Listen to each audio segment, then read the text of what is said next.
네. 자, 우리 지난번에 말씀드린 것처럼 그 챕터 1, 2, 3장 그거는 제가 뭐 따로 해서 지금 올려놓고 있으니까 이번 주는 1장 올려놨고요. 그 다음에 2장, 3장 같이 올릴게요. 그리고 오프라인 수업부터 또 계속 추가적으로 할 건데 4장부터 우리 들어가도록 할게요. 4장이 이제 공공재 이렇게 되겠습니다.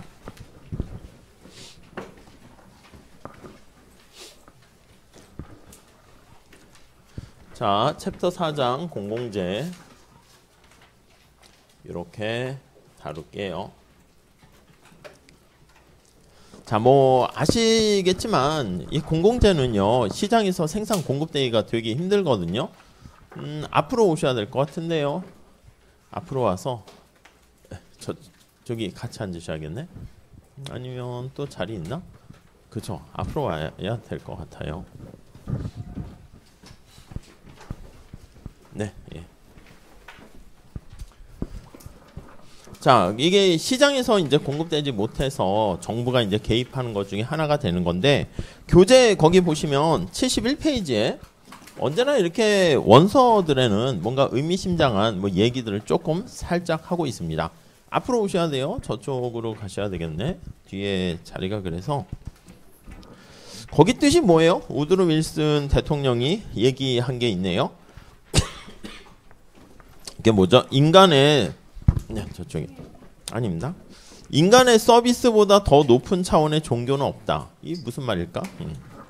그러니까 사실 우리가 이제 어떤 일을 하거나 서비스를 제공할 때 뭐 종교 다 그렇긴 한데 뭐 인간을 위해서 특히 한 개개인보다도 거기 옆에 공공선을 위해서 일한다는 거, 이거야 가장 숭고하고 가치 있다. 그렇게 얘기를 합니다. 근데 아담 스미스는 또 약간 그거 두 개 상치되는 말인 것 같기도 해요. 아담 스미스 말, 내가 아는 한 공공재 거래와 관계된 사람들이 유익한 일을 한 사례는 없다. 그러니까 의도는 좋은데 또 약간 우리 앞으로 계속 하겠지만 뭐 비효율성이라든가 등등등 바람직하지 않은 일들이 일어나기도 한다. 뭐 이런 거겠죠. 자, 우선 시작을 어떻게 하냐면 2001년이네요. 2001년 9.11 사태가 발생했어요. 엄청난 이제 충격이 발생하면서 뭐 테러리스트에 대한 뭐 이렇게 방어 시스템 뭐 이런 거에 대해서 우리가 인식을 하게 되는 거죠. 그러니까 어떤 사고가 나야지 사람들이 아, 이게 중요하구나 그렇게 깨닫게 되는 것 같기도 합니다. 그래서 테러리스트에 대한 국가 안전 보장이죠. 안전 보장, 이거에 대해서 사람들이 인식하기 시작했고요. 근데 문제는 아니 이거를 정부가 해야 돼? 정부가 민간이 하면 안 돼? 뭐 삼성이나 현대가 뭐 이렇게 국가 안전을 위한 뭐 국방 서비스라든가 경찰 서비스 만들면 안 돼? 뭐 그럴 수 있습니다. 그래서 정부가 개입하는 것을요 우리가 공공부문이다 이렇게 얘기를 해요.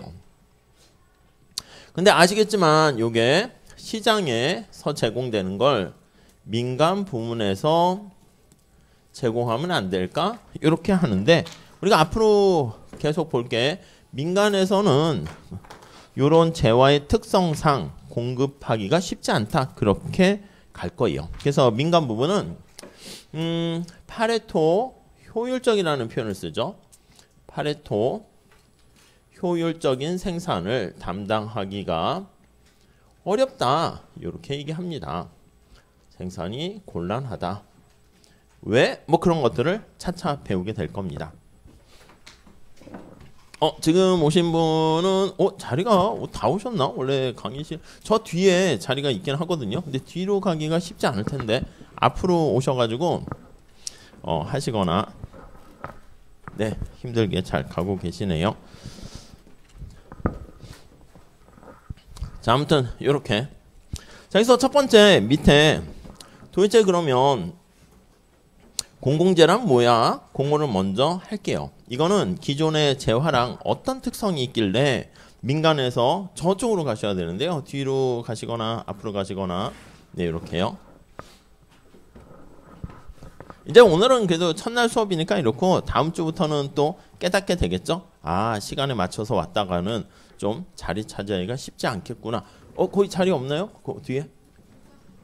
네? 아, 의자가 없어요? 예, 여기요. 조금 일찍 와야 되고, 네, 자리를 맡아놔야 되겠죠? 자, 그래서 우리 거기 한번 볼게요. 공공재 정의를 하기 위해서, 자, 첫 번째 줄에 요거 있습니다. 피자가 있습니다. 피자가 있고, 그 다음에 거기 국방 서비스가 있어요. 국방 서비스는 뭐 우리나라가 지금 약간 전쟁과 같은 분단 상태고, 이렇게 미사일이라든가 탱크 이런 것들이 사실 보면은 뭐 국방 서비스 이렇게 볼 수가 있겠죠. 자, 두 개의 차이점을 가만히 살펴보는데 세 번째 줄 보시면 하나는 두 사람이 동시에 피자를 소비할 수 없다는 것이다. 그러니까 누군가가 피자를 이렇게 먹게 되면 다른 사람이 먹을 수 있는 피자는 줄어듭니다. 그래서 이게 막 다투는 거죠. 싸우는 거죠. 자리 싸움 하는 거예요. 그래서 요거는 우리가 다툼이 있어요. 이 다툼이 있다는 걸 우리가 경합한다 이렇게 얘기할 거예요. 막 서로 가지려고 막 혼잡한 그런 문제가 발생해요. 네, 그렇게. 그러니까 어떤 사람이 먹게 되면 내가 먹을 게 없어지는 특성을 갖게 되는 거죠. 자, 그게 하나의 특성. 근데 국방 서비스는 어떤 사람이 사실 전쟁이 일어나지 않게 되면 위에 테러리스트 그런 얘기를 한 것처럼 미사일이나 탱크로 인해서 전쟁이 일어나지 않게 되면 그 혜택은요, 어떤 사람이 혜택을 더 본다 해서 다른 사람이 혜택 보는 거를 막지 않습니다. 그래서 서로 여기 보시면 경합성이 없다 이렇게 보시면 돼요. 그래서 우리는 이걸 경합성이 없다, 비경합적이다 이렇게 얘기할 거예요. 비경합적이다.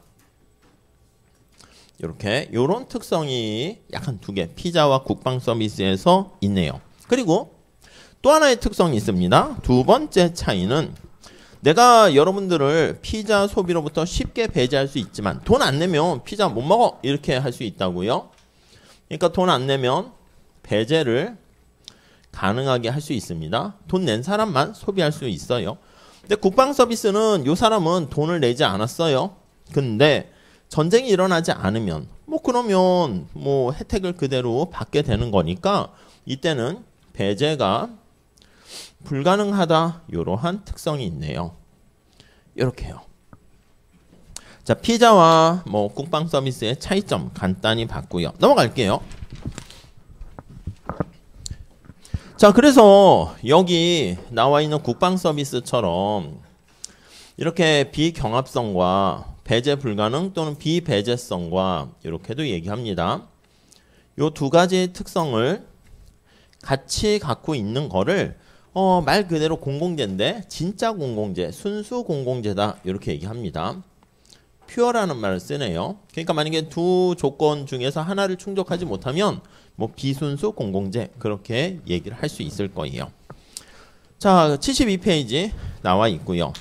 조금 개념 정리 좀 다시 합니다. 자, 첫 번째 점띵 보시면 일단 제공되면, 그 일단이란 말이 중요해요. 일단 생산 공급이 되면 다른 사람이 그 재화를 소비하는데 추가적인 비용이 없어요. 그게 바로 비경합적이야.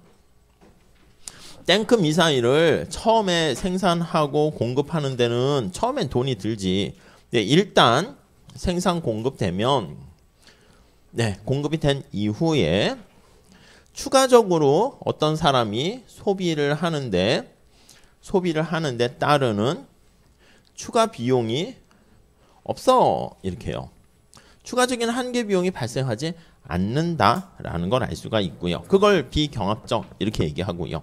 다음 두 번째 점팅 보시면 어떤 사람이 그 재화를 소비하는 거로부터 배제를 하기 어렵거나 배제를 아예 못하는 걸 수도 있어. 불가능이니까. 근데 배제하는데 비용이 엄청 많이 들면 그건 못하는 거랑 똑같습니다. 비용이 엄청 크거나 높거나 아니면 불가능이라는 게 이제 돈이 많이 들면 못한다 이 얘기거죠. 이렇게 보시면 되겠습니다. 사적재는 반대로 경합성과 배제 가능성 이렇게 가지고 있어요. 자, 이거와 관련한 몇 가지 쟁점들을 조금 개념과 특성을 얘기하려고 책에선 더 들어가요. 그냥 가볍게 보셔도 되는데 첫 번째 한번 볼까요? 자, 파란 색깔 보시면 첫 번째, 모든 사람들이 같은 양을 소비한다 할지라도 똑같은 가치를 부여할 필요는 없다. 이 공공재는요, 한번 생산되면 탱크 미사일 소비하는 양이 다 똑같지 않습니까? 그래서 공공재 같은 경우는 뭐 가로등, 한강의 다리 이렇게 보시면 되는데, 공공재는 한번 생산되면 Q라고 쓸게요. A가 소비하는 양과 B가 소비하는 양이 똑같아요. 그래서 그냥 시장 전체 생산량도 A 더하기 B 요거 한 사회 전체 생산량도 똑같습니다. 근데 우리 여기 나와 있는 사용재, 사적재라고 하면 사적재는 A가 소비하는 양과 B가 소비하는 양이 다르죠. 소득도 다르고 선호도 다르고 하니까 좋아하는 사람은 많이 소비하는데 그렇지 않은 사람은 소비를 적게 합니다. 오케이.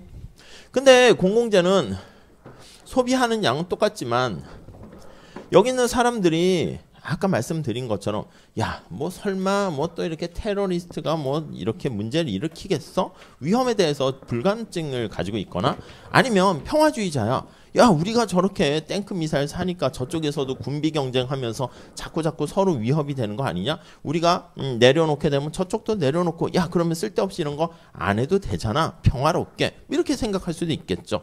자, 그래가지고요. 가격에 우리가 가치가 포함됩니다. 오히려 공공재는요, 이렇게 가격이 달라요. 근데 오히려 사적재는요, 가격이 동일하죠. 이게 이제 나중에 보게 될 가장 중요한 차이점이에요. 시장에서 결정된 가격을 완전 경쟁 시장이면 다 받아들이게 되는 것이죠. 자, 그래서 우선 우리는 공공재니까 요거에 대한 얘기를 살짝 더 하겠어요. 첫 번째 줄 볼까요? 예를 들어서 설명을 하는데, 자, 기숙사 청소 가지고 얘기하고 있습니다. 기숙사 청소. 어떻게 기숙사에서 생활하시는 분 뭐 계시는지 모르겠는데 계시는 분도 있겠죠. 거기 보니까 공공재 특성이 있어요. 그래서 모든 사람이 깨끗한 화장실을 유지하게 되면 혜택을 다 공유하게 됩니다. 근데 세 번째 줄 보시면 이러한 혜택으로부터 누군가를 또 배제하는 것은 어렵게 되는 것이죠. 공공재 특성이야. 근데 거기 보시면 어떤 학생들은 청결에 대해서 더 신경을 많이 쓰는 사람도 있고 어떤 친구는 됐어 뭐 이렇게 하고 뭐 금방 시간 가는데 뭐 이런 사람도 있겠죠. 다음 줄 보시면 국방에 나와 있는 것처럼 국방이라든가 미사일 시스템 이것도 마찬가지야. 앞에 처음 시작할 때 얘기한 것처럼요. 책에 보면 어떤 사람은 이런 국방 서비스에 대해서 높은 가치를 부여하는 사람도 있고 어떤 사람은 오히려 마이너스를 부여하기도 합니다. 자, 모든 사람들이 새로운 미사일 시스템을 제공하는 거 이거에 대해서 생산 공급되면 다 소비하는 거 똑같은데 가치는 다르다는 거죠. 그래서 거기 밑에서 세 번째 줄 볼까요? 추가적인 미사일을 하나 더 안전하게 구축하는 건 어때? 물어봤더니 야, 이건 단지 군비 경쟁을 일으킬 뿐이고 국가 안전은 오히려 저해한다. 난 반대일세. 이런 사람도 있고요. 그런 경우에는 이 미사일 서비스에 대해서 마이너스다. 이렇게 보는 극단적인 사람도 있겠네요. 오케이. 네, 그 정도 보시고 다음 두 번째. 자, 공공재를 분류하게 되는데 이 공공재. 이 분류 기준이 분류가 절대적인 건 아니다. 이게 달라질 수 있다는 거예요. 그래서 절대적인 건 아님. 이건 또 무슨 소린가? 한번 볼까요?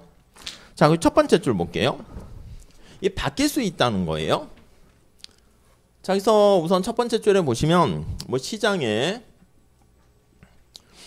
조건이나 아니면 기술 상태에 따라서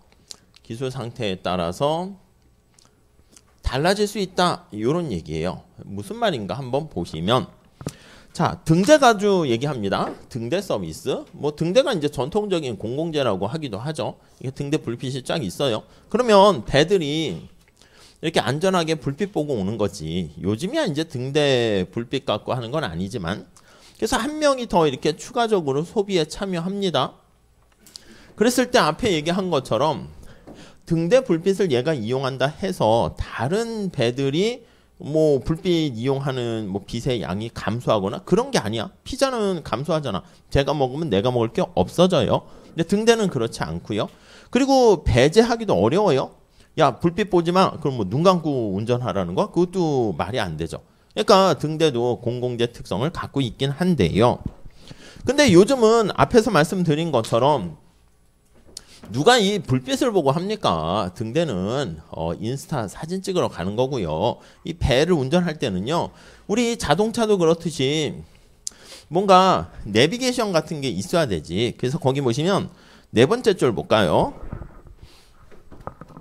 특별한 수신기를 장착해야 돼. 돈 내고. 그래서 특별한 어떤 수신기를 장착하게 되면 이게 있어야지 이제 뭐 이렇게 주파수 이렇게 신호를 받아가지고 뭐 그걸 보고 내비게이션 가듯이 안전하게 갈 수 있다는 거죠. 뭐 그렇게 다 요즘은 하겠지. 자, 그렇기 때문에 등대에서 보내는 신호를 받지 못하도록 뭐 방해하게 뭐 장치가 없으면 이용할 수 없습니다. 그러니까 배제가 가능하다는 것입니다. 그래서 여기 나와 있는 기술 상태에 따라서 충분히 이제는 배제가 가능할 수 있으니까 무조건 등대는 다 뭐 공공재 이런 게 아니야. 그러니까 시대 상황에 따라 달라질 수 있고요. 자, 그리고요. 아름다운 경치 이렇게 합니다. 아름다운 경치는 어떻게 그려야 되나? 아무튼 아름다운 그냥 경치도 아니야. 앞에 아름다운 경치니까 사람들이 이러한 아름다운 경치로 인해 가지고 뭔가 행복을 누린단 말이죠. 그러니까 양의 외부성까지도 연결됩니다. 자, 근데 거기 보시면 순수 공공재라 볼 수 있어요. 뭐 딴 사람이 뭐 아름다운 경치를 감상해서 힐링하고 행복 누린다 해서 다른 사람의 그런 행복을 방해하는 건 아니고 배제할 수도 없죠. 근데 거기 보시면 관광객 수가 증가함에 따라 혼잡해지네요. 그래서 이런 경우는 관광객 수가 참여하는 사람이죠. 수가 증가하면서 회원이라 할 수 있어요. 증가로 혼잡해진다. 여러분 혼잡해진다는 얘기는 앞에 얘기한 것처럼 경합성이 발생한다. 이렇게 보시면 되겠습니다.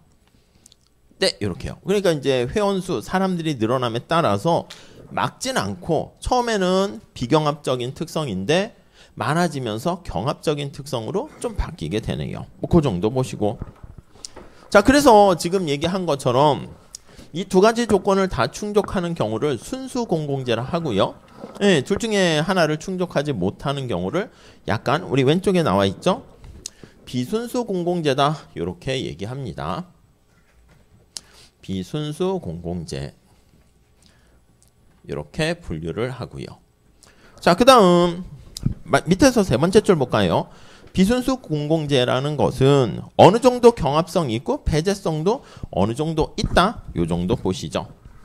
자, 다음 세 번째 한번 볼게요. 세 번째 다음 페이지 가보시면 한 재화가 공공재 정의의 한 조건은 만족하지만 다른 조건은 만족하지 않을 수 있다. 이것도 비슷하네. 비순수 공공재 얘기하네요. 자, 그래서 그 예를 통해서 볼게요. 즉 비배제성과 비경합성이 반드시 동시에 존재할 수는 없다. 요거에 대한 얘기를 좀 더 하고 있어요. 자, 여기서 예를 한번 들어서 보도록 하시죠. 자, 거기 예를 보니까 두 번째 줄 볼까요? 출퇴근 시간의 도심 도로를 생각해 보자. 이거요. 출근과 퇴근할 때 도심의 도로. 우리도 이제 뭐 종로 같은데 거쳐오기 때문에 이때 혼잡하긴 하겠죠. 근데 평소 낮에는 뭐 혼잡하진 않고요. 출퇴근 시간에는 지하철도 막히고 뭐 등등 할 거예요. 자, 그래서 세 번째 줄 볼까요? 이때는 도심 도로를 생각해 보면 비배제성은 성립한다. 이 배제를 막을 수는 없겠지. 그러니까 이거는 비배제성은 성립해요. 당연히. 뭐 국도니까 내가 고속도로도 아니고 뭐 막을 수는 없어요. 근데 혼잡성이 발생하기 때문에 그래서 경합성이 발생하게 된 비경합성은 충족하지 못하네요. 경합성이 발생한다. 이렇게 보시고요. 자, 그래서 거기 두 번째 줄 보시면 세 번째 줄 보시면 교통 통제를 위해서 충분한 수의 요금소 설치는 불가능하기 때문에 아니 요금소를 설치하면 되잖아. 할 수 있는데 곳곳에 다 이렇게 막기가 어렵다는 거죠. 그래서 앞에서 얘기한 것처럼 이 책에서 배제를 못한다. 이건 뭐냐면 불가능하진 않아. 요금 톨게이트 같이 다 설치하면 되는데 비용이 엄청나. 그러니까 약간 그런 의미에서 비배제성이 적용된다. 이렇게 보시면 되겠어요. 자, 그리고 교통정체를 겪어본 사람들은 알겠지만 분명히 경합성이 있어서 혼잡하다. 이렇게 얘기할 수 있겠네요. 오케이.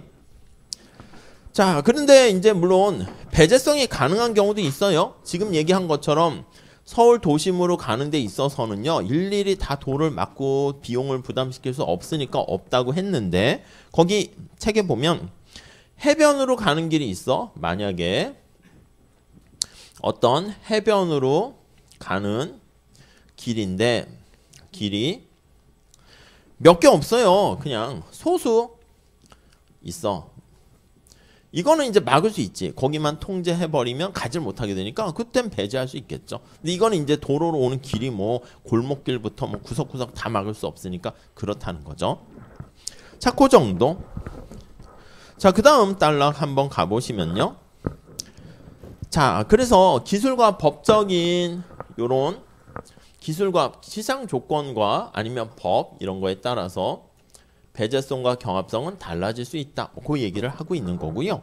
그 다음 밑에 보니까 이 배제성이 불가능한 것도 아니다. 지금같이 뭐 차단기 이렇게 하는 게 아니라 기술이 발전하겠다면 기술 진보로 요즘은 톨게이트 지나갈 때 당연히 무슨 뭐 이렇게 요금 내고 이렇게 안 하고요. 그냥 통과잖아. 그 카메라가 있어가지고 거기 보시면은 당연히 무선 레이더 장치가 있어가지고요. 그냥 지나가면서 차량 번호가 당연히 등록된다고요.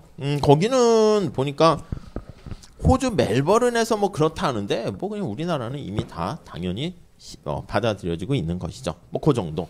다음 볼게요. 네 번째 특성. 자, 전통적으로 재화라고는 생각하지만 공공재 성격을 띈 것이 존재한다. 이건 또 무슨 얘기야? 과거에는 재화라는 게 이제 사적재를 얘기하는 거예요. 그냥 우리가 경작에서 얘기하는 과거에는 경합성도 있고 배제성도 있는 사적재인데 공공재 성격, 법 성격은 공공재 성격을 갖고 있는 거예요. 그러니까 공공재는 사실 우리가 저 뒤에 외부성과 관련해서요. 약간 이론 외부성과 관련될 수 있겠죠. 사람들에게 혜택을 제공하는 거예요.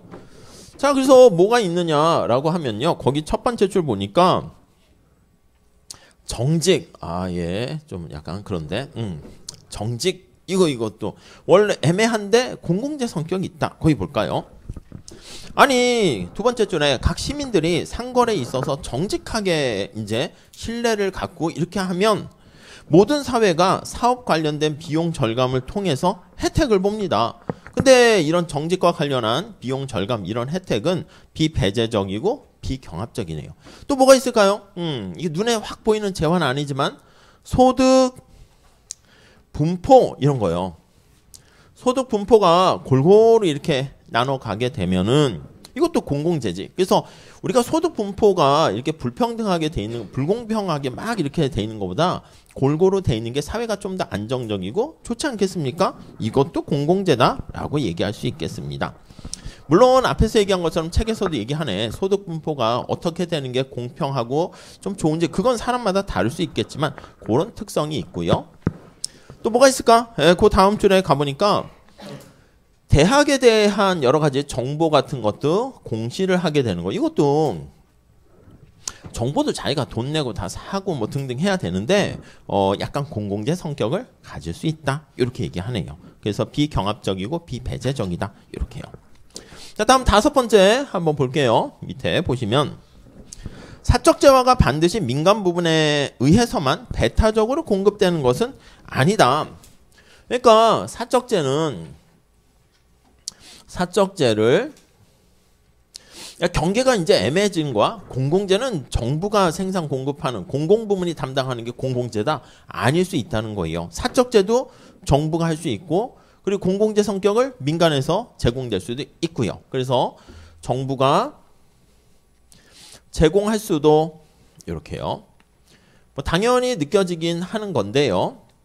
어떤 게 있는데 라고 하면요. 거기 보시면 세 번째 줄에 아니 경합성이 있고 배제 가능성이 있게 되면 사적재고요. 이건 정부 개입하지 말고 시장에서 수요 공급에 의해서 알아서 대가를 지불하고 뭐 그냥 정부는 뭐 재산권이나 누가 반칙하거나 이런 것만 막는 심판 역할만 하면 되는 거 아니야? 라고 볼 수 있는데 거기 나와 있는 의료 서비스 이런 거 원래 사적재죠. 아이고 내가 아파요. 근데 수술할 뭐 돈이 없고 그러면 병실을 빼고 나갈 수밖에 없는 거야. 현실은. 주택 이런 거요. 이것도 배제성과 그리고 경합성이 존재하죠. 근데 이거는 약간 정부가 봤을 때 사회적인 이론 외부성을 창출하는 뭐 그런 거고 하다 보니까 정부가 개입을 해서요. 의료 서비스라든가 주택 서비스에 좀 개입을 하게 되는 모습을 볼 수가 있네요. 오케이, 그 정도 보시죠. 넘어갑시다. 자, 그래서 다음 페이지 74페이지 가보시면 첫 번째 줄 간단히 말해서 정리하고 있어요. 사적, 공적이라는 명칭 그 자체는 어떤 공공 또는 민간 부분에서 그 재화가 공급하는가 그거랑은 직접 매칭이 안 된다고. 그러니까 사적 재화라 해서 공공 부분이 생산 공급하는 게 아닐 수 있고요. 그리고 공적 재화, 공공재라 해서 민간이 아예 생산 못하는 것은 아니다. 뭐 그렇게 보시면 되겠습니다. 자, 이게 이제 공공재에 대한 개념을 살짝 받고 몇 가지 다양한 공공재의 특성을 분류하는 두 가지 기준에 입각해서 조금 얘기를 더 봤습니다. 자, 그러면 지금 이 공공재가 정부가 좀 개입하게 되는 경우가 많은데 어떻게 얼마나 공급하는 게 과연 효율적인 공공재 공급량인가 그거를 좀 살짝 보려고 해요. 자, 그래서 두 번째는 자, 공공재의 효율적 공급 한번 볼게요. 효율적. 이건 뭐 최적이라는 말을 많이 쓰죠. 효율적인 최적 공급 한번 볼게요. 자, 이거는 이제 공공재 특성이 이제 좀 반영돼야 됩니다. 밑에 그림이 쫙 나와 있는데 어떤 재화가 사적재다라고 하면 사적재는요. 아까 말씀드린 것처럼 사과던 거기 보시면 사과랑 무화과 잎 나와 있는데 뭐 사과 같은 경우는 사적재야. 그러면 아담과 이브 가지고 얘기했는데 A와 B로 할게요. A와 B가 직면하는 가격이 시장에서의 이 가격과 같아요. 그래서 하점차가 필요 없어. 가격은. 근데 주어진 가격에 대해서 소비하는 양은 다르다니까요. 그래서 A가 소비하는 양과 B가 소비하는 양은 다르고요. 이렇게 두 개 다르기 때문에 우리가 시장 전체에서 뭐 경제언론 할 때 하죠. 시장 전체 수요 곡선 할 때는 어떻게 합니까? 라고 하면 두 사람이 주어진 가격에 대해서 너 몇 개나 살 거야? 그거에 따라서 이렇게 합해서 계산합니다. 자, 그럼 이게 P는 다 똑같은 상황에서 밑에 나와 있는 것처럼 P는 똑같은 상황에서 소비량이 다르기 때문에 무화과 잎수 가지고 얘기했네요. 그냥 Q라고 할게요. Q. 그러면 A라는 사람이 이렇게 수요 곡선이 있고 B라는 사람이 이렇게 수요 곡선이 있습니다. A의 수요 곡선, B의 수요 곡선 이렇게 있으면 가격이 똑같다고 했죠. 거기 보시면 가격이 만약에 5라고 합시다. 5라고 하면 얘가 이때 몇 개 살려고 합니까? 하나 살려고 하고요. 얘가 5라고 했을 때 몇 개 살려고 합니까? 2개 살려고 하고요. 그럼 시장에서 가격이 5라고 했을 때 둘이 소비하는 양이 하나, 둘 같이 더하면 옆으로 더하는 거죠. A가 하나 살려고 하고 B가 또 2개 살려고 하고 그러면 이렇게 돼가지고 이게 수평의 합이다 이렇게 얘기를 하는 거죠. 그래서 이거 옆에서 봐야 되는 거야. 시장에 직면하는 가격이 고정돼 있을 때 얼마나 주어져 있을 때 A가 소비하려는 양과 B가 소비하려는 양을 수평으로 합하게 됩니다. 자, 여기서 계산할 때는 이렇게 Q로 정리해서 더한다. 이게 이제 수평의 합이다. 이렇게 보시면 되겠죠. 네, 이 정도. 자, 그래서 밑에 내용은 바로 그 얘기입니다. 그래서 사과랑 무화과 잎사귀네요. 그거에 따라서 수요 곡선은 이 수요 곡선 높이가 주어진 가격에 대해서 너 몇 개까지 사려고 하니? 그거가 있고요. 밑에 하나 살 때 너 얼마까지 돈 낼 생각 있니? 두 가지 측면에서 해석할 수 있죠. 자, 그래서 밑에 그림 나와 있는 것처럼 수평으로 합하면 된다. 그림 잘 나와 있고요. 넘어갈게요. 그래서 사적 재화는 이렇게 수평으로 합한 다음에 아담과 이브가 그 다음 오른쪽에 보시면 이렇게 이거보다 좀 낮게 했네요.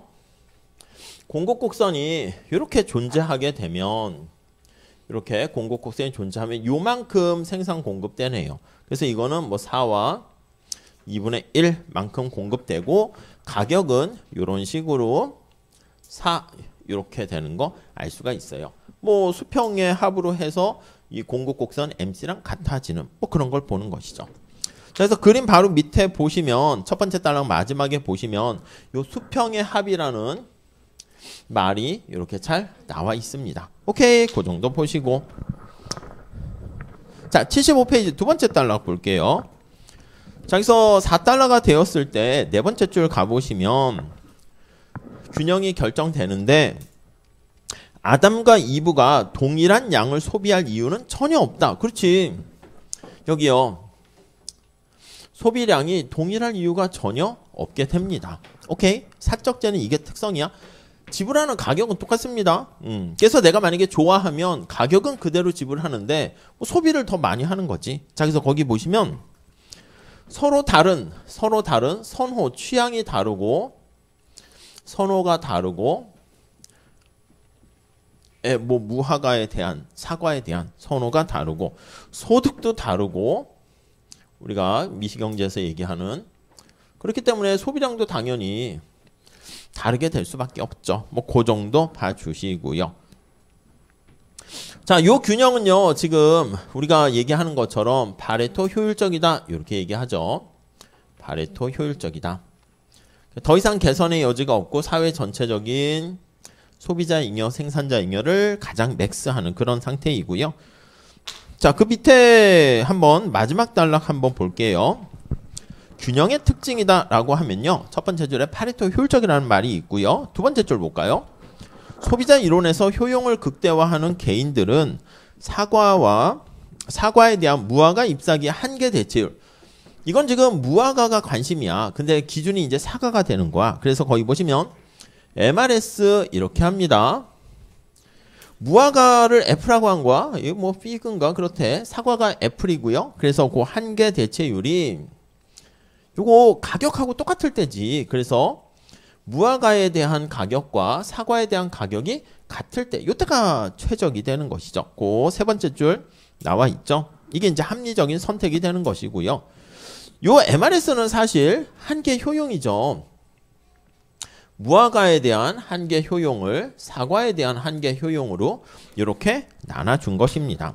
자, 그래서 우리가 편의상 요거 관심은 무화과 F고요. 사과는 기준 역할을 하는 건데 이게 상대 가격이잖아. 그래서 심플하게 하려면 얘를 1로 기준으로 만들면 거기 밑에서 다섯 번째 줄에 있죠. 상대 가격인데 좀 얘기를 바로바로 볼 수 있게 하려고 사과의 가격을 어떤 식으로 고정시킵니다. 그래서 1로 고정시키면 그냥 여기 나와 있는 것처럼 무화과의 가격이 바로 내가 얻게 되는 편익이다. 이걸 알 수가 있는 것이죠. 자, 그래서 밑에서 두 번째 줄 보시면 수요 곡선이다 라고 하면요. 이 높이 자체가 이게 내가 이만큼까지 돈 낼 생각이 있다는 거니까 이만큼 편익을 얻게 됐다. 편익을 나타내는 MRS를 뜻한다. 이렇게 보시면 되겠습니다. 자, 그 얘기가 거기 쭉 설명이 나와 있고요. 넘어갈게요. 자, 그래서 76페이지 가보시면요. 자, 세 번째 줄에 식이 나와 있습니다. 자, 요 가격에 지금 가격에 요거 지금 무화과 가격이니까 무화과 가격이에요. 그래서 A가 생각할 때 무화과에 대한 가격과 이렇게 쓸까요? A를 바꿔서 쓰면 무화과에 대한 A의 가격과 무화과에 대한 B의 가격과 이거 다 똑같습니다. 그러니까 이 얘기는 무화과에 대한 MRS A가 생각할 때 사과와 그리고 무화과에 대한 B가 생각할 때 한계 대체율 다 똑같게 됩니다. 그래서 이게 다 같으니까 우리가 앞에서 계속 얘기하는 것처럼 가격과 MRS, FA 뭐 이렇게 표현해도 그냥 사적제는 이렇게 해도 상관없어요. 어차피 똑같게 되니까요. 소비량만 달라지죠. 그 얘기가 거기 있습니다. 4-1식이 바로 앞에 챕터 3장 우리가 뒤에 제가 다시 올릴게요. 그게 파레토 효율의 필요 조건이고요. 이게 후생경제 제1정의다. 이렇게 보시면 돼요. 이게 이제 사적제인데 사적제는 그래서 결론은 수평으로 합하는 건데요. 자, 지금 그게 아니라 공공재 같이 비교해서 한번 볼 거예요. 공공재. 자, 공공재는 첫 번째 줄 볼까요? 자, 효율성 조건 도출하기 첫 번째 줄 보시면 불꽃놀이 가지고 얘기하네요. 불꽃놀이. 자, 그래서 아담과 이브가 불꽃이 막 터져요. 막 터져서 저기 뭐 반짝반짝 이렇게 빛나요. 아유, 못 그리겠네. 아무튼 뭐 이렇게 빛납니다. 자, 거기 세 번째 줄 보니까 이브가 불꽃놀이를 보는 즐거움이 거기 나와 있는 아담의 즐거움을 뺏는 건 아닙니다. 그러니까 이제 경합성이 있다는 건 아니라는 거죠. 아담의 즐거움도 이브의 즐거움을 감소시키지 않고요. 그리고 막을 수 없어요. 불꽃놀이를 뭐 저기 학교 금잔디 광장에서 높이 쌓아 올렸더니 뭐 대학로나 종로에 지나가는 사람도 그거를 봐. 오, 저거 있네? 한강에서도 막 이렇게 불꽃놀이 하게 되면 다른 사람들도 뭐 보는데 그 보는 걸 막을 수 없잖아요. 그렇기 때문에 공공재다. 결론은 그렇게 얘기합니다. 자, 그래서 여섯 번째 줄 가보시면 불꽃놀이의 규모는 거기 나와 있는 것처럼 공공재 특성인데 야, 이거 규모를 얼마나 해야 돼? 불꽃놀이 관련된 거기서는 로켓이라는 표현을 썼는데 얼마나 발사를 해야 돼? 폭죽을 얼마나 터뜨려야 돼? 그거요. 하루 종일 24시간 터뜨릴 수 없잖아. 비용도 많이 들고 등등등 그러니까. 그래서 이제 그 최적 불꽃놀이 뭐 시간이라 할까? 예, 로켓 쏘는 개수가 어떻게 되는가? 그걸 찾아내는 겁니다. 자, 오른쪽에 그래프를 살짝 한번 보시면 될 것 같은데 공공재는요, 요거랑 달라요. 아, 불꽃놀이 했는데 편익이 사람마다 다를 수 있겠지. 뭐 할 일이 없는 친구는 할 일이 없다고 표현하기는 그렇지만 그냥 여유가 있는 친구는 오, 아름답네 이러는데 당장 내일 막 중간고사 기말고사 시험 보는데 불꽃놀이 하고 막 이래. 근데 그걸 내가 몰랐으면 괜찮은데 막 하늘에서 소리도 나고 밖에 창밖에 봤더니 막 화려한 불꽃이 있어. 공부를 해야 돼요. 불꽃놀이 봐야 돼. 자꾸 나를 막 유혹하고 하니까 아, 저거 왜 하필 지금이야 이렇게 해? 뭐 이럴 수도 있겠죠. 근데 소비량은 똑같단 말이야. A와 B가 불꽃놀이에 따른 소비량은 똑같은 그런 특성이냐. 그러니까 사적제랑 약간 달라요. 자, 요 가격이라는 게 편익을 얘기하는 겁니다. 앞에 얘기한 것처럼. 자, 그래서 77페이지 가보시면 자, 그래서 이거는 수직으로 합합니다. 미리 결론부터 말씀드리면 수직 더 이상 그릴 수 없는데 납작하게 하네요. 할 수 없이. 자, 로켓 발사 수 Q라고 그냥 쓸게요. P 이렇게 있고요. 로켓실에서 R이라고 썼나봐요. 자, 그 A의 수요 곡선이 이렇게 있고요. B의 수요 곡선이 이렇게 있어요. 자, 20번 발사를 했어요. 20번 발사했어. 그 정도 해야지 불꽃놀이 맛이 나긴 하죠. 그래서 A는 20번째 이 높이가 얼마나 편익을 얻습니까 하면 이게 6, 이게 바로 6만큼 편익을 얻게 된다는 거고요. B는요, 좀 편익이 좀 작네. 좀 밑으로 이렇게 할까요? 아니면 B를 여기다 할게요. 이렇게 합시다. 한꺼번에 그려볼게요. 이렇게. 이게 수요 곡선 B야. B는 20번째에 대한 불꽃놀이에 대한 편익이 4 이렇게 하니까 더 낮은 거야. 그러니까 A는 불꽃놀이에 대한 편익이 20번째에 대해서 이렇게 높은 상황인데요. 자, 그래서 이거를 책에 잘 그림이 나와 있으니까 수직으로 합합니다. 그럼 여기 A가 편익의 합 더하는 거야. 그랬을 때 20번째에 대해서 A가 누리는 편익 6과 B가 누리게 되는 4 합하면 10 이렇게 되겠죠. 그래서 이렇게 위로 더하게 되는 거예요. 10. 그래서 A와 B를 이렇게 더한 거. 이거 가만히 보면 밑에서 본 거잖아. 주어진, 왜냐면 공공재는 소비량이 똑같으니까 공동으로 소비합니다. 소비량이 동일하게 되는데 20번째 했을 때 20개째 했을 때 편익을 수직으로 이렇게 합한 거예요. 그래서 수직으로 합했다. 이렇게 볼 수가 있네요. 자, 그림 3개로 책에 나와 있는 거 한번 보시고요. 자, 여기서 77페이지 두 번째 단락 한번 볼게요.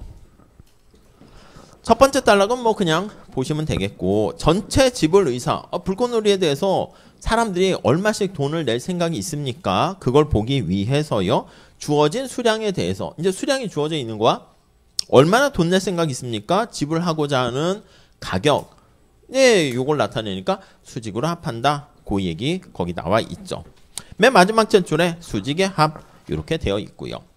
물론 이런 거 뭐 뒤에도 연습 문제가 있긴 한데 수직으로 합할 때 당연히 이렇게 원래 합해야죠. 여기 보시면 A의 수요 곡선이 이렇게 있고 B의 수요 곡선이 이렇게 있다라고 합시다. 그럼 불꽃놀이가 이만큼 가게 되면 거기 나와 있진 않지만 이거보다 더 많아지게 되면 A도 그냥 불꽃놀이 저 싫어요. 그러니까 자 다시 이 수요 곡선의 높이가 불꽃놀이에 대해서 내가 이만큼 편익을 얻게 되었고요. 이만큼 지불하려고 하는 willingness to pay가 돼요. 그러니까 한 개 편익이라 해도 되고 저 앞에 얘기한 것처럼 MRS 이렇게 보시면 되겠습니다. 근데 여기는 이제 빵이잖아. 이거보다 더 많이 하게 되는 것은 오히려 이제 마이너스거나 빵인 거예요. 얘는 B는 여기까지는 내가 돈 낼 생각이 있고 편익이 있는데 이거 이상 가는 거는 나도 싫어 이렇게 돼요. 그럼 이걸 두 개 같이 합한다라고 하면요. 요거보다 많아지게 되면 요 기준으로 잡는 거지. 수직으로 더해주면 돼요. 색종이 더하는 것처럼. 자 그러면 여기서는 A는 지불할 생각인데 B는 지불할 생각이 없어요. 그래서 얘가 이렇게 그대로 따라오게 되고요. 그래서 얘가 그대로 이렇게 따라오게 되고요. A 것만 있는 거지. 그 다음 A 게 이렇게 있는데 그 다음에는 B의 편익까지 이제 더해집니다. B의 편익이 이렇게 더해지기 때문에 여기에 더해지는 거지. B의 편익이 이렇게 더해지기 때문에 이런 식이 돼요. 그래서 의미가 있는 시장 전체 수요 곡선은 여기는 둘 다 같이 편익이 있고 여기는 두 개 합하는 건데 B는 소비를 안 합니다. 그래서 A의 소비만 있어가지고 편익이 이렇게 돼요. 그래서 우리 위에 그림 보시면 밑에 세 번째 그림에서 이렇게 우하향 하다가 밑에 요게 이렇게 우하향 하다가 약간 꺾였잖아요. 이렇게 꺾인 게 바로 이렇게 굴절되는 이유가 바로 편익이 얘는 좀 다르기 때문에 그렇다. 이렇게 보시면 되겠습니다. 넘어갈게요. 자, 여기서 이제 최적 공공재 로켓 발사 관련한 최적 수량은 어떻게 됩니까? 하면 요 이제 둘이 합한 거를요. 거기 78페이지 가보시면 공급 곡선 이렇게 더합니다. 이렇게 그럼 여기가 되는 거지. 여기 점점점점점 이렇게 되는 거 알 수가 있네요. 그게 거기 보시면 45개의 로켓을 쌓아 올리는 게 최적이다. 이렇게 됩니다. 자, 그래프 잘 연결해서 보시고요. 뭐 뒤에 문제, 계산 문제 나와 있으니까 한번 좀 풀어보시면 될 것 같고요. 79페이지 가볼게요. 자, 여기서도 가격은 첫 번째 줄 볼까요? 가격은 한계 대체율이라는 측면에서 해석할 수 있어요. 똑같이 뭐 다를 거 없지?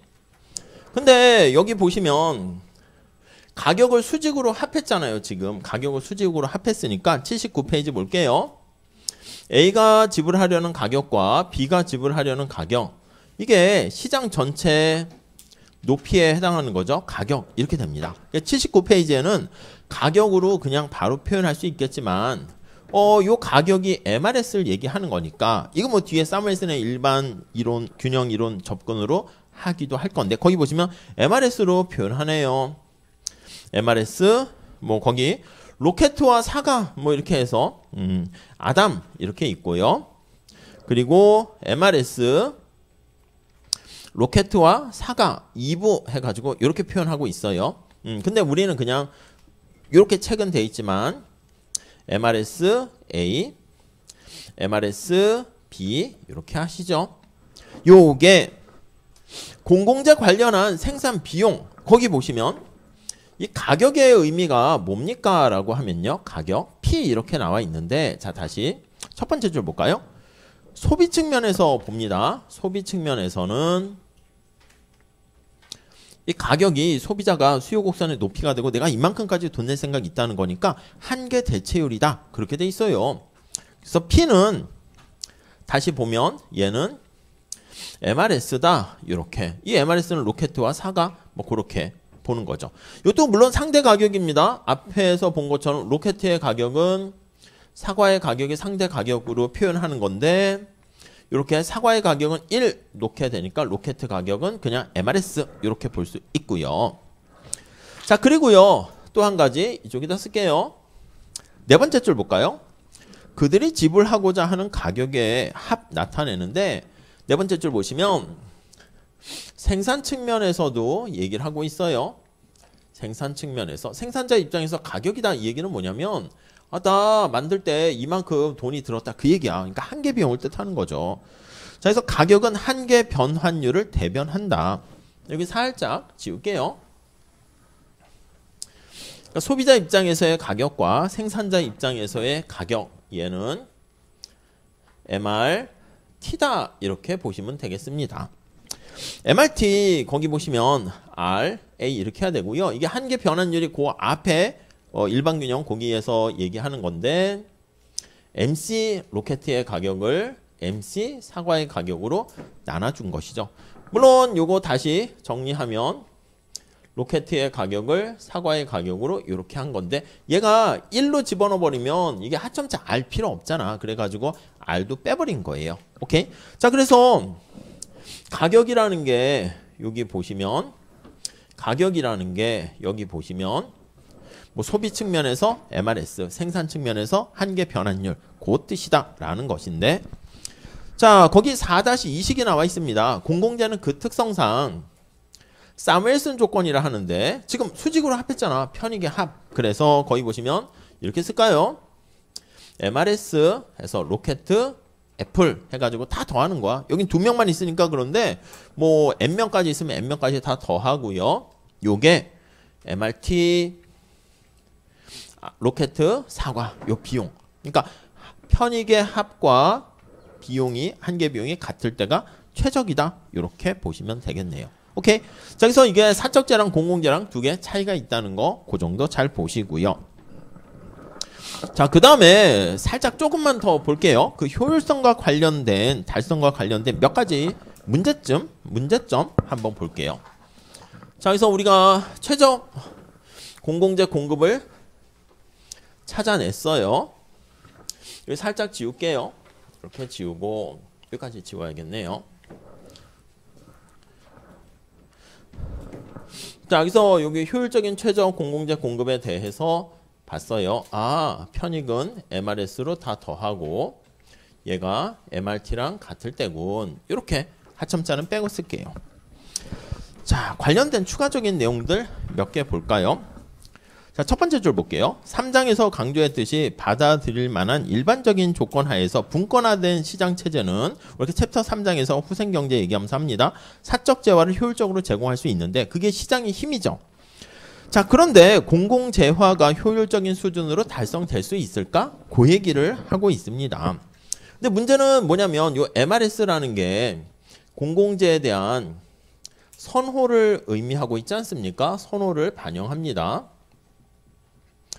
근데 거기 네 번째 줄 보시면 사적재는 자기가 진정한 선호, 혜택 받는 거를요 드러냅니다. 근데 공공재는요 이 선호를 잘 반영하지 않게 될 문제가 있어요. 그럼 이거에 대한 MRS가 정보가 왜곡되면 최적 공공재 공급이 달성되지 않을 수 있다는 거죠. 그래서 그런 거에 대한 몇 가지 얘기를 합니다. 첫 번째 볼까요? 자, 공공재에 대해서는 진실한 두 번째 단락 선호를 숨길 위인을 갖고 있다. 공공재는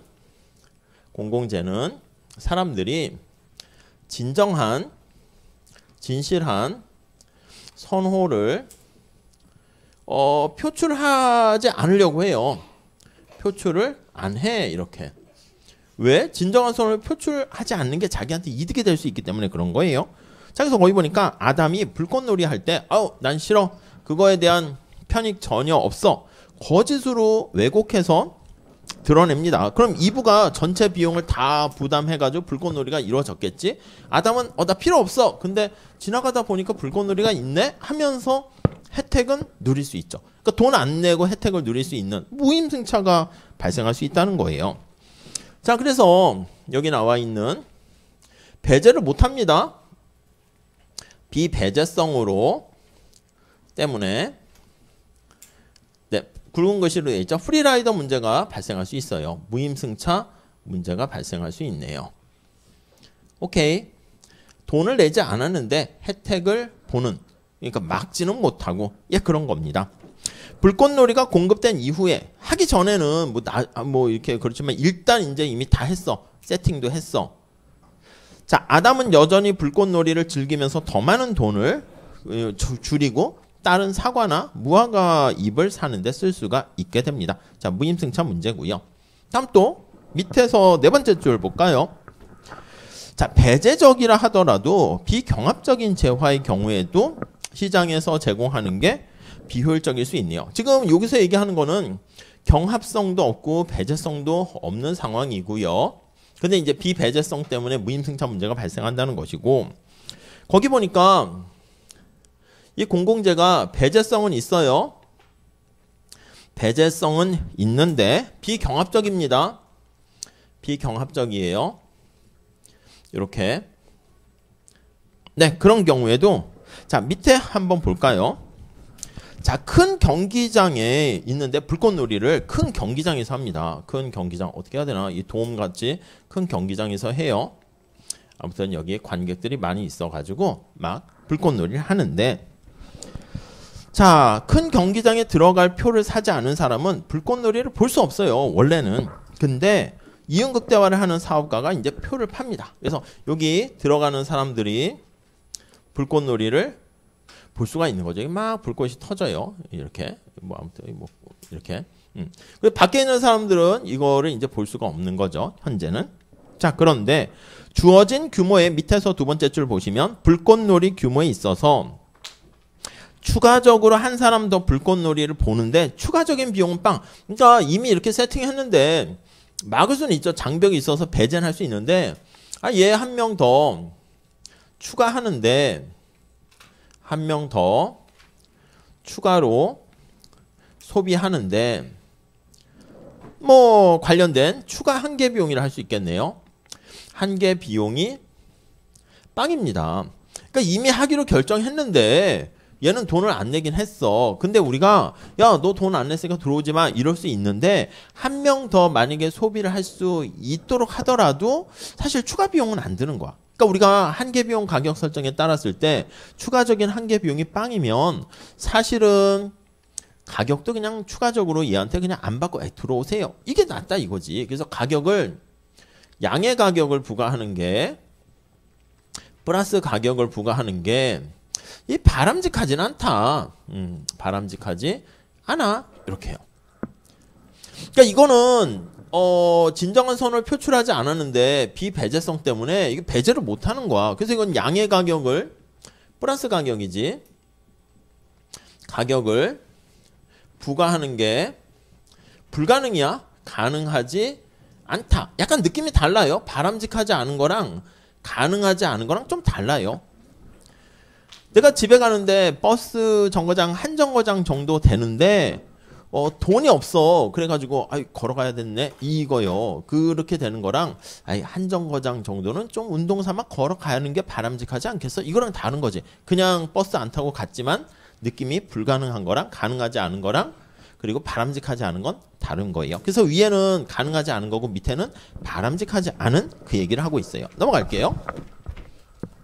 자, 그래서 80페이지 첫 번째 줄에 얘기 있습니다. 한계 비용이 제로이기 때문에 효율성 원칙에 따르면 불꽃놀이의 가치를 0보다 크게 생각하는 사람, 비용도 들지 않는데 오세요 하는 게 훨씬 더 낫다는 거죠. 근데 그렇게 하다 보면 사업가 입장에서는 사업을 계속하기가 쉽지는 않다는 거죠. 자, 그래서 두 번째 단락 볼게요.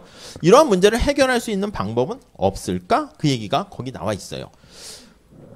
요걸 해결하는 방법은요. 자, 사실 없는 거지. 그래서 두 번째 단락에 보시면 다음에 두 조건이 성립한다고 가정을 해보자. 그래서 해결책은 그냥 막 얘기하기는 그렇기 때문에 다음과 같은 조건이 충족된다고 하면 어떤 조건이 있는데요. 첫째, 사업가가 모든 사람의 공공재 수요 곡선을 안다. 그래서 공공재에 대한 수요를 다 파악하는 거야. 그러니까 수요 곡선을 선호에 대한 정보를 알고 그 다음에 다른 사람에게 이 재화를 이전하는 게 어렵거나 불가능. 그러니까 이 사람이 공공재에서 혜택을 받는데 이 뭐 자기의 경험이나 뭐 이걸 눈에 담아서 어떻게 전송하거나 이게 아니야. 뭐 사진 찍어서 갈 수는 있겠지만 직접 경험과는 다르죠. 그러니까 이거를 내가 우리 가격 차별하는 거랑 비슷해요. 거기 나와 있는 것처럼 재화를 이전하거나 딴 사람에게 주는 게 이전이 불가능. 이렇게 된다라고 하면 그런 조건이 되었을 때요. 자, 사업가는 각자 얼마까지 돈 낼 생각이 있습니까? 거기에 맞춰가지고요. 돈을 그냥 다 받아내는 거야. 그게 우리가 가격 차별에서 1급 가격 차별이라 하잖아요. 그래서 이렇게 사람마다 완전하게 돈을 내려고 하는 금액을 다 받아냅니다. 그래서 완전 가격 차별 이렇게 적용할 수가 있게 됩니다. 자, 뭐 뒤에 또 조금 나올 겁니다. 자, 그래서 불꽃놀이 가치를 1센트라고 생각하는 사람은 그냥 1센트만큼만 내고 소비에 배제하지 않는 게 낫고요. 따라서 불꽃놀이에 대해서 다음 줄에 보시면 양의 가치를 부여하는 모든 사람들은 다 참석을 할 수 있고 자기가 얻게 되는 베네핏, 가치만큼. 그러니까 사실은 진정한 선호를 표출하지 않지 않고 진정한 선호를 표출한다는 전제가 깔려 있는 거야. 그러니까 약간 뭐 이렇게 거짓 왜곡하지 않고 착한 사람들만 모여 있다는 전제 하에서는 뭐 그냥 이렇게 완전 가격 차별, 자기가 받게 되는 혜택만큼 비용 내세요. 이렇게 되면 해결할 수 있다라는 것이죠. 자, 그래서 맨 마지막 단락 볼게요. 요약하면 모든 사람들의 공공재 수요가 알려져 있지 않은 경우에는 비경합성의 재화가 배제성이 있다 하더라도 이렇게 공공재가 최적으로 공급되기가 쉽지 않다. 이렇게 나와 있습니다. 자, 그 다음 밑에 뭐 현실 정책 보기 전자책 가지고 얘기하고 있는데 그건 한번 읽어보세요. 전자책, 이북 이런 것들이 많이 활성화되긴 하는데 좀 잘 모르겠습니다. 자, 그리고 그 다음 페이지에 가보시면 무임승차 문제가 나와 있는데 요거는 다음 시간에 할게요. 그래서 다음 시간에 우선은 2장을 제가 올려드리고요.